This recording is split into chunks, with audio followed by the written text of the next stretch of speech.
সন্দেশখালীতে একাধিক মিডিয়া রাত্রি যাপন করেছে এবং মাছ মাংস মদের আসর বসেছে। সন্দেশখালী কাণ্ড নিয়ে বিস্ফোরক মন্তব্য সুকুমার মাহাতোর। সন্দেশখালীর ঘটনা নিয়ে এবার মুখ খুললেন সন্দেশখালীর বিধায়ক সুকুমার মাহাতো। যে ভিডিও ভাইরাল হয়েছে সেই প্রসঙ্গে সন্দেশখালীর নেজাটে একটি প্রতিবাদ সভায় যোগ দিয়ে তিনি সন্দেশখালীর কাণ্ড নিয়ে বিস্ফোরক মন্তব্য করলেন। তিনি আরো বলেন, সন্দেশখালীর প্রতিবাদী মহিলাদের মধ্যে কে কে 2000 টাকা নিয়েছে তার সমস্ত লিস্ট আমার কাছে আছে।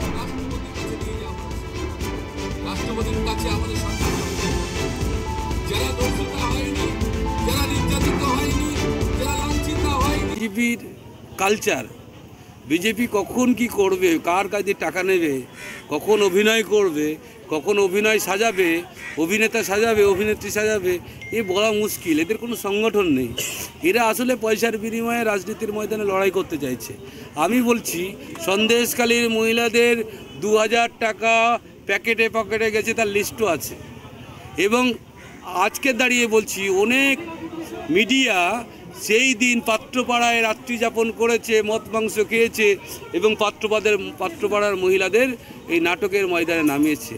তারও প্রকাশ হবে আস্তে আস্তে, ধীরে ধীরে। অপেক্ষা করুন, দেখুন। সন্দেশখালীর মহিলারা অত সস্তা নয় যে 2000 টাকার বিনিময়ে বিক্রি হয়। এদেরকে ভুল বোঝানো হয়েছিল যে শিবু হাজরাকে, উত্তম সর্দারকে অ্যারেস্ট করা হবে, আপনারা এই নাটকে অংশগ্রহণ করুন। তারা আন্দোলনের মুখ ছিল, যারা প্রথম দিন অ্যারেস্ট করার কথা বলেছিল, কিন্তু যারা টাকার বিনিময়ে বিক্রি হয়েছে তারা আন্দোলনের মুখ না, তারা ষড়যন্ত্রের মুখ। বিশ্বাস রেখা তো এরকম ধরনের কথা বলবেই না, ঠিক আছে? এখন দেখিনি ছবি আমি, ঠিক আছে? রেখা কোনোদিনই এরকম ধরনের কথা বলবে না, এটা আমি বিশ্বাস, আমি দেখিনি ভিডিও। যদি দেখে থাকি তারপর নিশ্চয়ই বলবো। কি রেখা কোনো মতে বলবে না।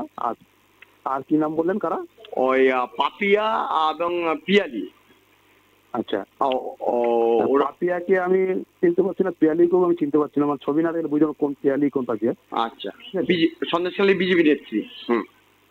বিজেপি নেত্রী মানে পিয়ালি? হ্যাঁ, পিয়ালি, ওই যার বিরুদ্ধে সন্দেশখালীতে বিজেপি করে পিয়ালি বলে। হ্যাঁ, আমি 30 বছর রাজনীতি করছি, কাউকে চিনি না, ঠিক আছে? আচ্ছা, আর ওই পিয়ালি বলে যিনি বলছে বিজেপি করি, হ্যাঁ, আমার 30 বছর রাজনীতিতে এরকম ধরনের আমি কারোর নাম এখনো জানি না আজকে দিন পর্যন্ত। আমি নতুন যদি কেউ এসে থাকে, আমি ছবি না ভিডিও দেখে আমি বলতে পারবো না, ঠিক আছে? আর আরেকটা বিস্ফোরক অভিযোগ করে যে শিবপ্রসাদ থেকে আপনি মাসোরা 10,000 টাকা নিতেন, এই অভিযোগটা। আচ্ছা, এইরকম ধরনের ভিডিও? হ্যাঁ, ইনি রেখাপাত্র বলেছেন।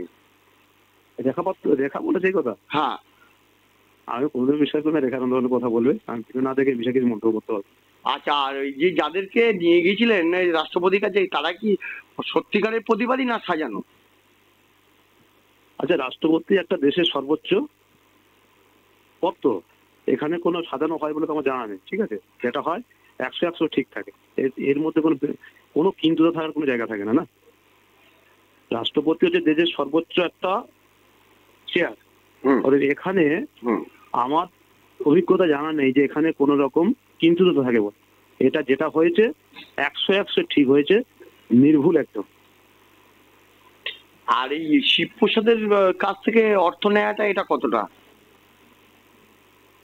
এসব কথা আমি বিশ্বাস করতে পারছি না যে উনি বলবেন। আমি না ভিডিও থেকে নিয়ে কোনো মন্তব্য করবো না এসব। এইটা আপনি রাষ্ট্রপতির কাছে যেটা বলেছেন, ঠিক আছে, এই নিয়ে আমি কোনো মন্তব্য করতে হবে না। আমি ভিডিওটা না দেখে রেখা কোনো দিনও এরকম ধরনের মন্তব্য করবে বলে আমার মনে হয়। আর রেখা আমাদের বৌমা, পাড়ার মেয়ে, ঠিক আছে? এরকম ধরনের অনৈতিক মন্তব্য করবে বলে আমার মনে হয়। আমার বিশ্বাস নেই, আর আমার এটা আমি ভাবতেই পারবো।